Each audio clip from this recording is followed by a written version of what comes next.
Bismillahirrahmanirrahim. Perkenalkan, saya Muhammad Ragib Alasfahani dari kelas 12C akan menjelaskan mengenai salah satu tokoh pembaharuan Islam, yaitu Jamaluddin Al-Afghani. Jamaluddin Al-Afghani lahir di Asadabad, Persia pada tahun 1838, sekitar pada tahun 1838 sampai 1839. Ia merupakan seorang pemikir dan tokoh penting dalam dunia Islam pada abad ke-19. Untuk menambah ilmu dan wawasannya, Al-Afghani belajar ke berbagai negara. Yang pertama, ia belajar ke Afghanistan. Di Afghanistan, dia mempelajari dasar-dasar ilmu agama, dan dari Afghanistan dia melanjutkan belajar ke India. Pada masa itu, mengapa India menjadi lanjutan pembelajaran Afghani?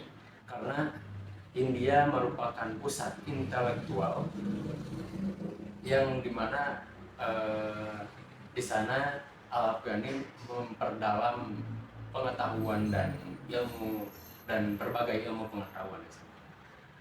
Setelah itu dari India dia pergi ke Mekah dan Madinah di Arab Saudi. Dia di sana memperdalam ilmu agama dari sumbernya langsung, dari sumber-sumbernya. Setelah itu dari Mekah dan Madinah dia pergi ke Mesir untuk berinteraksi dengan ulama-ulama terkemuka dan memperdalam pemahaman mengenai ideologi serta hukum Islam. Tidak hanya itu, Al-Afghani juga pergi ke Paris. Mengapa dia belajar di Paris, jauh-jauh dari Mekah dan Madinah, Mesir, tiba-tiba ke Paris? Di Paris itu merupakan pusat intelektual dan politik Eropa. Dia mempelajari pemikiran Barat, politik, dan pengetahuan modern. Perjalanan intelektualnya yang luas ini membentuk pandangan Al-Afghani yang menggabungkan nilai-nilai Islam dengan pemikiran-pemikiran modern dalam upaya untuk memajukan agama Islam. Pandangan pembaharuan Islam yang diajukan oleh Jamaluddin Al-Afghani sangat berpengaruh dalam konteks pemikiran Islam modern. Salah satu gagasan utamanya ialah Pan-Islamisme. Pan-Islamisme adalah keyakinan akan persatuan dunia Islam. Dia percaya bahwa kesatuan ini sangat penting untuk melawan kolonial Barat pada masa itu. Apabila Islam tidak bersatu, maka Islam tidak akan mempunyai kebebasan. Namun Al-Afghani berpikir jika Islam bersatu, Islam di berbagai negara bersatu, maka kolonial Barat akan mundur karena adanya Pan-Islamisme. Selain itu, Al-Afghani juga menekankan pentingnya ilmu pengetahuan. Ia menganggap bahwa pendidikan dan ilmu pengetahuan modern sangat penting bagi umat Islam untuk kedepannya. Dan Islam harus mampu mengelola ilmu pengetahuan dan teknologi untuk mencapai kemajuan dan kesejahteraan. Al-Afghani juga berargumen bahwa kebangkitan dan peradaban Islam yang gemilang hanya dapat terwujud karena adanya ilmu pengetahuan yang mendalam. Terakhir, meskipun Al-Afghani seorang Muslim yang taat, ia juga percaya pada pentingnya dialog dan kerjasama dengan antar agama.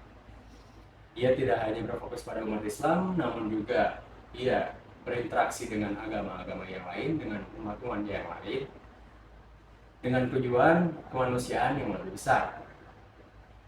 Pandangan-pandangan ini menunjukkan komitmennya untuk memperbarui dunia Islam dan membawanya ke arah kemajuan yang lebih modern dan lebih bersatu. Adapun situasi yang dia hadapi pada saat mempersatukan umat Islam di berbagai dunia, yaitu yang pertama, dia menghadapi kolonialisme Barat.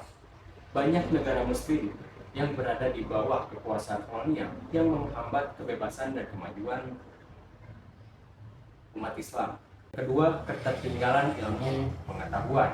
Dunia Islam tertinggal dalam ilmu pengetahuan, bidang ilmu pengetahuan dan teknologi dibandingkan negara barat. Yang ketiga, kesulitan finansial. Seringkali Afghani mengalami kesulitan finansial untuk mendukung kegiatan mempersatukan semua umat di berbagai negara. Yang keempat, adanya fitnah. Ia sering menjadi sasaran fitnah dan propaganda negatif oleh lawannya sendiri. Yang kelima, perpecahan internal.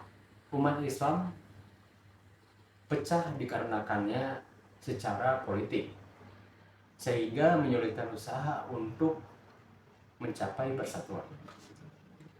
Dari semua ini, dari tokoh yang kita bahas, yang saya bahas, saya bisa menyimpulkan bahwa apabila ingin mencapai suatu kemajuan, apabila ingin adanya kemajuan, suatu perkembangan, maka harus adanya ilmu pengetahuan.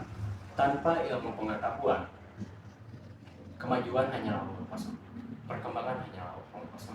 Mungkin hanya itu yang bisa saya sampaikan. Mohon maaf apabila banyak kelirunya, apabila saya banyak melakukan kesalahan dalam mengutarakan materi ini. Semoga apa yang saya utarakan, apa yang saya sampaikan menjadi manfaat bagi penonton. Terima kasih. Wassalamualaikum warahmatullahi wabarakatuh. Till next time and stay classy. Goblok.